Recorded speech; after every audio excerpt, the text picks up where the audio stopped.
What is your go-to never-fail joke? A woman is sitting at her recently deceased husband's funeral. A man leans into her and asks, "Do you mind if I say a word?" "No, go right ahead," the woman replies. The man stands, clears his throat, says plethora, and sits back down. "Thanks," the woman says, "that means a lot." My dad asked me the other day, "Are you even listening to me?" Which is a really weird way to start a conversation if you ask me. How do you think the unthinkable? With an iceberg. Mickey Mouse gets a call from his lawyer. The lawyer tells him, "Mickey, I'm sorry, but you can't divorce Minnie just because she's crazy." Mickey says, "I didn't say she was crazy. I said she was ducking Goofy 60% of the time. It works every time." If you can pull a Mickey voice, it's 100x better too. Edit: I've never let my voice loose on the internet, so please be gentle. Recorded my go of it. Edit 2: oh boy, has this been a confidence boost. Maybe I'll get back my recording equipment I loaned out and give voice work a proper try like I've always wanted. I let my anxiety get the better of me before, but I think I'll do something about it now. Thank you. You're all totally awesome.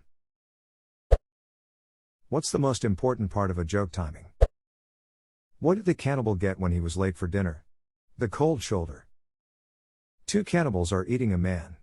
Cannibal 1 is working on the shoulder, but Cannibal 2 has already gotten to the stomach. Cannibal 1, "I'm glad you're enjoying dinner." Cannibal 2, "Oh yeah. I'm having a ball."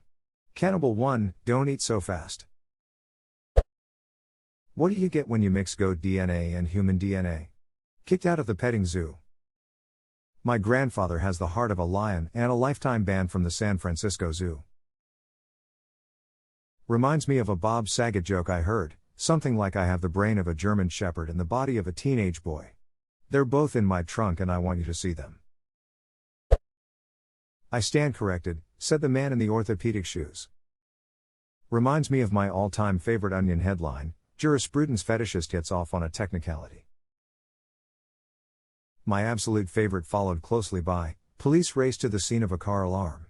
And CIA realizes it's been using black highlighters all these years." Special Olympics T-ball stand pitches perfect game is probably my favorite one, but those are hilarious too. Why do scuba divers fall backwards out of the boat? Because if they fell forwards they'd still be in the boat. Do you know why one side of the V formation that geese fly in is longer?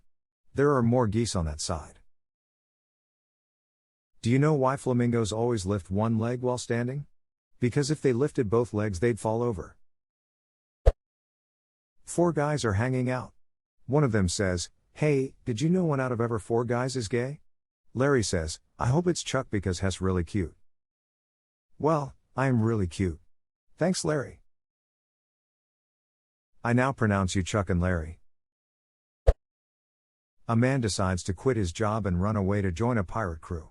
After spending a few hours at the dock, he sees a man who has a peg leg, a hook hand, and an eye patch. The man is obviously a pirate captain. The man promptly joins the captain's crew and they ship out to sea that very day. Later that night, the man walks up to the captain and says, "I'm sorry, but I just can't hold back anymore." "How did you get your peg leg?"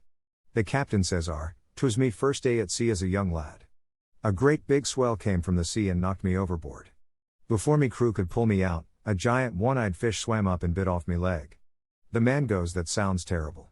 What happened to your hand?" The captain says, 'Twas me second day at sea. Another great big swell came from the sea and knocked me overboard. Before me crew could pull me up, the giant one-eyed fish swam up and bit off my hand." The man tells the captain it sounds like the fish has it out for him, and asks what happens to his eye. The captain says, "'Twas me third day at sea. I was looking up at the sky when a bird came and shat at me." The man says, "And that's how you lost your eye?" The captain responds, "No, but 'twas me first day with a hook." Was the fish a red herring? You've heard of Murphy's Law, right? It says that anything that can go wrong will go wrong. But have you heard of Cole's Law? It's thinly sliced cabbage.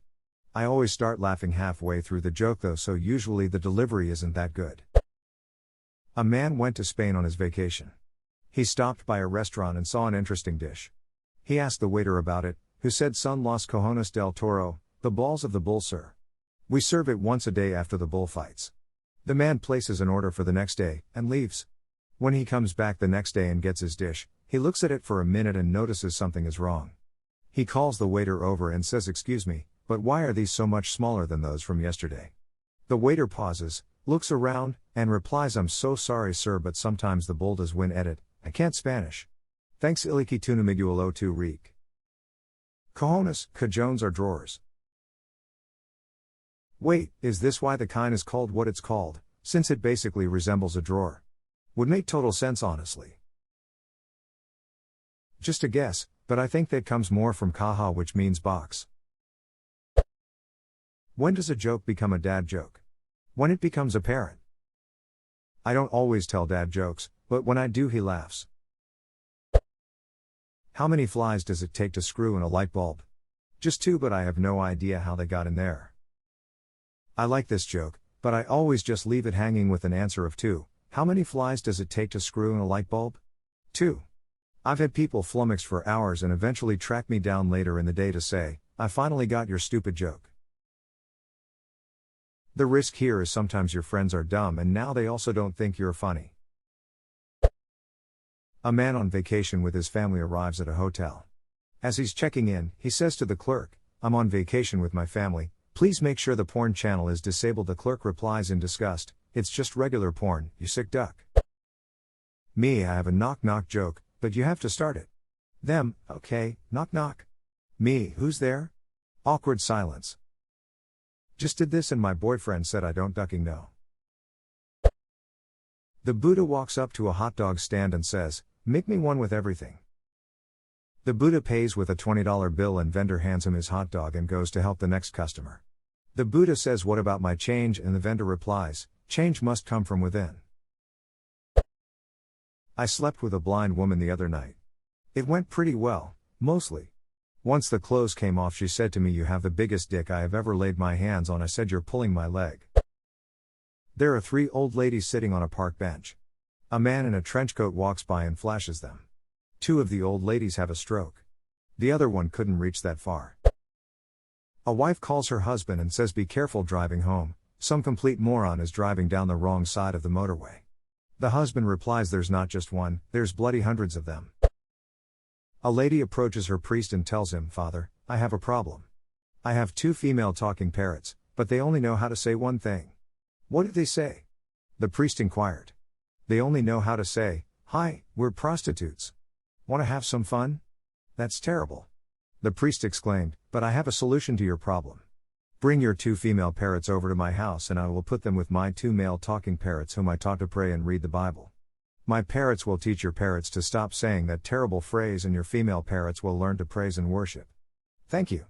The woman responded. The next day the woman brings her female parrots to the priest's house. His 2 male parrots are holding rosary beads and praying in their cage. The lady puts her 2 female parrots in with the male parrots and the female parrots say, hi, we're prostitutes, want to have some fun? One male parrot looks over at the other male parrot and exclaims, put the beads away. Our prayers have been answered. I've heard it differently, where at the end the female birds say hello Father Michael. A DEA officer stopped at a ranch and told the rancher, I need to inspect your ranch for illegally grown drugs.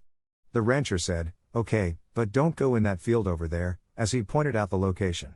The DEA officer verbally exploded saying, Mister, I have the authority of the federal government with me. Reaching into his rear pants pocket, he removed his badge and proudly displayed it to the rancher. See this badge? This badge means I am allowed to go wherever I wish. On any land. No questions asked. Do you understand? The rancher nodded politely, apologized, and went about his chores. A short time later, the old rancher heard loud screams, looked up, and saw the DEA officer running for his life, being chased by the rancher's big bull. With every step the bull was gaining ground on the officer, and it seemed likely that he'd sure enough get gored before he reached safety. The officer was clearly terrified. The rancher threw down his tools, ran to the fence and yelled at the top of his lungs. Your badge, show him your badge. An old Italian man lived alone in the country. It was spring and he wanted to dig his tomato garden, as he had done every year, but it was very hard work for the aging man as the ground was hard. His only son Vincent, who used to help him, was currently in prison. The old man wrote a letter to his son and described his predicament. Dear Vincent, I am feeling pretty bad because it looks like I won't be able to plant my tomato garden this year. I'm just getting too old to be digging up a garden plot. If only you were here my troubles would be over. I know you would dig the plot for me. Love Dad. A few days later he received a letter from his son. Dear Dad, not for nothing, but don't dig up that garden. That's where I buried the bodies. Love Vinny. At 4 a.m. the next morning, FBI agents and local police arrived at the old man's house and dug up the entire area. However, they didn't find any bodies, so they apologized to the old man and left. That same day the old man received another letter from his son. Dear Dad, go ahead and plant the tomatoes now. That's the best I could do under the circumstances. Love Vinny. That's the most heartwarming joke I've ever heard.